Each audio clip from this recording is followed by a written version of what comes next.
And you know, Nashville's the big word. We're going to go to Nashville and do this, and we'll go. Well, we had a lot of come from Nashville here, and you know, and record here. You know, so we were blessed. I don't know how it happened. It just happened. He loved talking to people and you know, getting them to come to record. And we've been blessed to have done what we've done. You know, we've had 4 nominated for a Grammy and 1 Grammy winner. And Nathan Stanley he won a Dove Award with one that we did.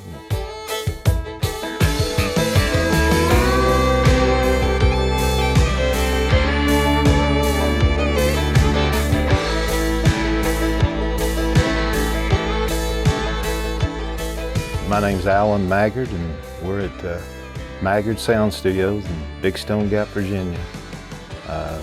The studio started around 1963 with my dad, who was a songwriter and needed a place to cut demos because he was carrying songs to Nashville trying to peddle songs. And so he decided to put in his own place, and my mom bought him a reel-to-reel recorder from Sears, and that started it all.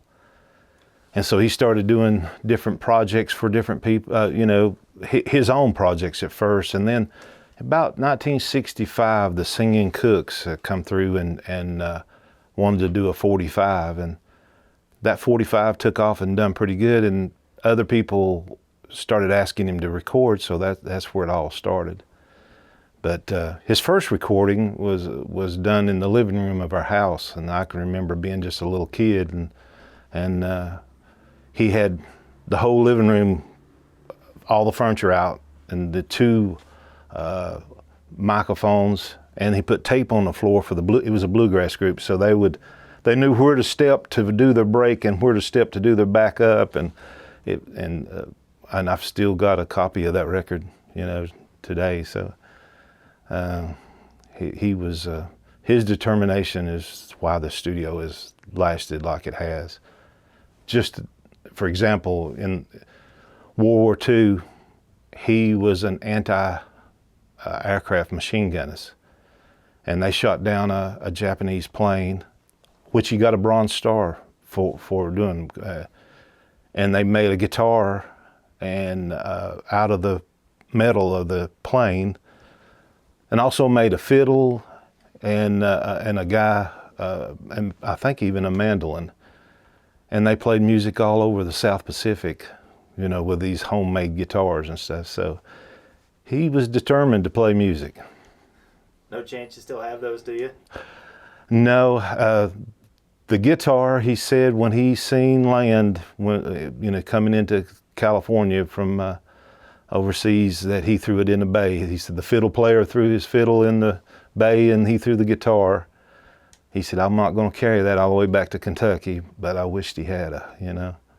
He had malaria, that he had a rough, he come home, he was out of Harlan County, Kentucky. That's where he was raised, in Kentucky. And so he went into coal mines coming back, but the malaria, you know, stopped him from that. And so he started in the newspaper business, and, you know, he struggled with a lot of that thing, but then the studio was his thing. He loved it. So once he got into that, we've done thousands of groups over the years, you know, and he loved talking to people and, you know, getting them to come to record. And we've been blessed to have done what we've done. You know, we've had 4 nominated for a Grammy and 1 Grammy winner. And Nathan Stanley he won a Dove Award with one that we did. And Jim Lauderdale and Ralph Stanley, the album was Lost in the Lonesome Pine, and that was in 2003, when the Bluegrass Album of the Year, you know. So I was watching it on TV, and you know, I never dreamed that it would win, you know, because there'd been some nominated before that hadn't won, you know. And usually it's a lot of politics, I guess, involved. And so, but when it won, it's pretty amazing to, you know, to think that something that you had a part in, you know, to win a Grammy, you know. Well, he was in the newspaper business up till 74, and then he started. He had done the studio on the side along with the newspaper, and then we in 74 he lost his job with the newspaper and started doing this, and he started cleaning service. So we had a cleaning service. I went in the coal mine as soon as I turned 18 in 75. So I worked in the coal mines for several years, but I was doing this of the evening helping him, you know. And so I quit the coal mines and started working with him full time in 78. And so me and him done this, you know, this in the cleaning service too. But from 96 up to 2011, we made a living at this. You know, we had built it up to where we were doing pretty good with it, you know. Yeah, it's to make a living at music in Southwest Virginia, you know. So that it is pretty amazing. But we were busy. Like we were doing 2 or 3 a week, you know, and so we ended up. Dad had another house up here. We ended up putting a mix room and started making CDs and duplicating CDs for people. So we got into that. And so it started growing like crazy then, you know. And but we built the first part of the building in 1976, and then when I quit in 78, we built this part of it in 1981, and you know, because it was growing and we were starting to do. And now, like I have donated all the masters to East Tennessee State Appalachian Archives. It actually went through the Birthplace of Country Music. They're teaming up on it. Birthplace of Country Music and the Appalachian Archives are teaming up on it, and hopefully eventually they'll archive all of the masters that we have recorded since the 60s up till now. There's thousands of stories, you know, you remember of groups. Ralph Stanley was a character, and I've got plenty of stories with him. He was a good one. But we done a lot of West Virginia, Kentucky, Tennessee, North Carolina, South Carolina. A lot of them groups come up, and you know, there's a lot of stories. I don't know where to start, you know. The Good Shepherd Quartet was a quartet from down here in Pennington that done like 30 some albums with us, you know. And the Singing Cooks, they started in the 60s with us, and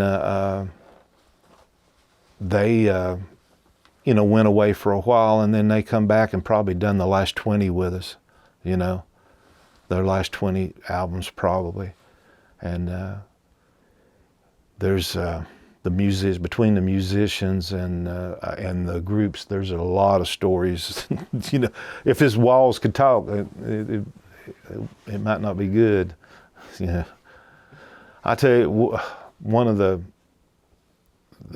oddest stories, I guess, was Dad was letting the place air out, and he said, "I think a cat got into the studio." He said, "But I think I got him out." And so we were doing a session, and we always go through the drums first, you know, and like everything was, you check everything and get all the mics set and everything. We got everything set up, and about halfway through the first song, that cat come out of the kick drum. It had found him a nice, quiet place to rest. But he come out, and it was in them sliding glass doors, and that cat, they said the cat jumped and sliding down that door. It ended up knocking him out. He was just like a zombie, and we had to carry him out, set him on the street. That cat never was the same. So that, I'd love to have pictures of that now. It's really, Nashville knows, I mean, we tried to stay away from the Nashville sound. We tried to get our own thing and make it more comfortable and you know, maybe we're not as polished as Nashville, but you know, the mountain music, it matches what we've done, you know, and the people.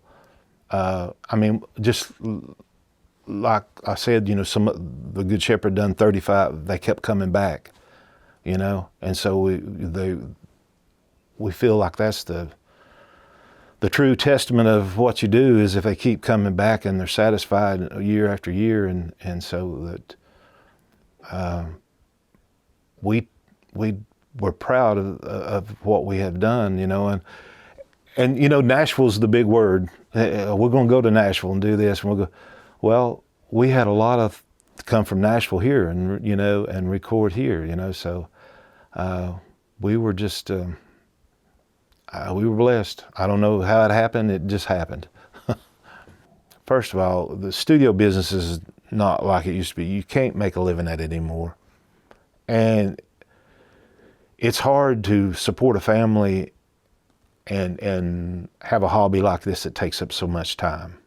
I'm retired, so I can, you know what I mean, and I still make enough money to pay the bills, and I don't think that you'll ever be in here doing sessions like what we did for all the years.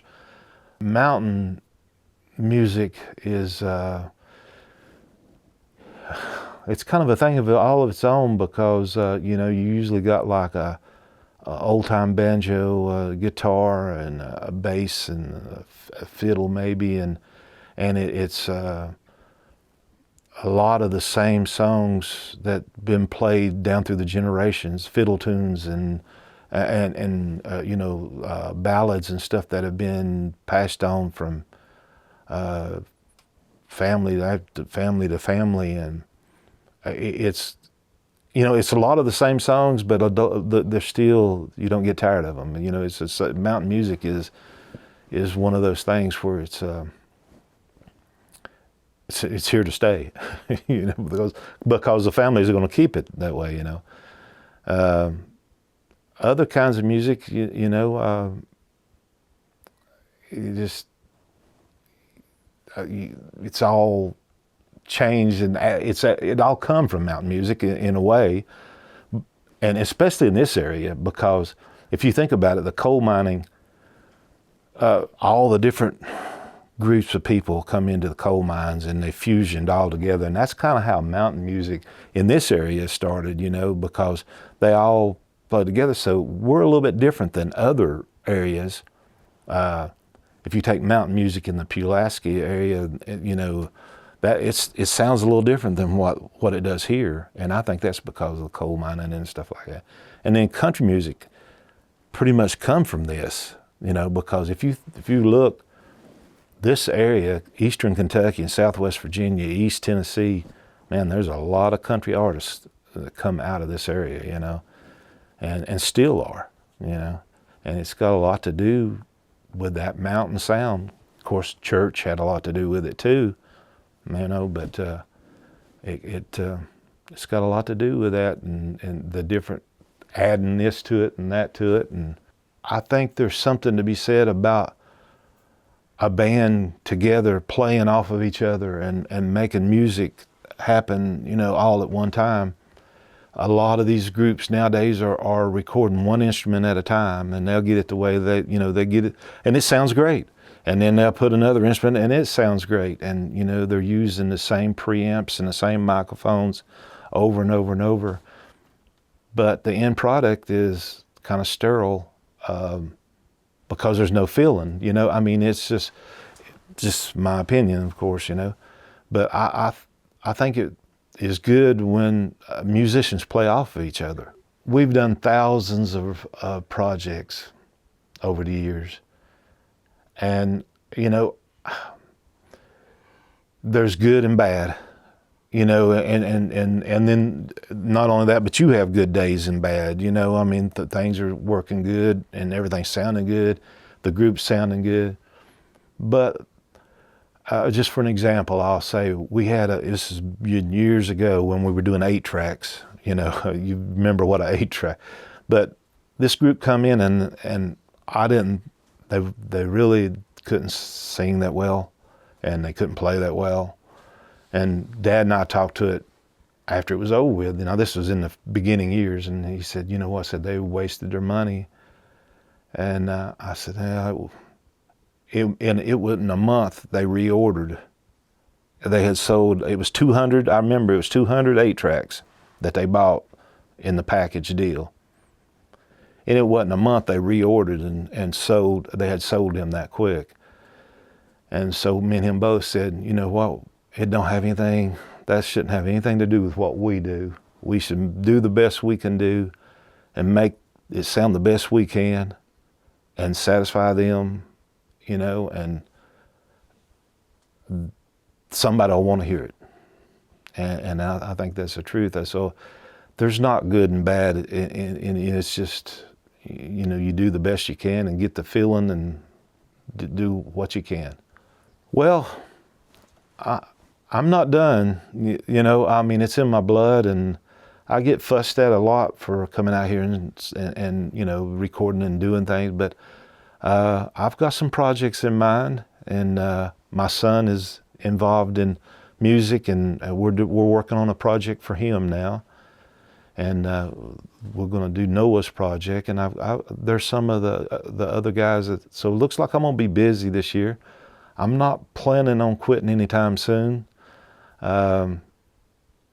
even though my wife would like for me to, but I'm gonna hang in there for a while longer. So I'm not planning on getting busy like I used to.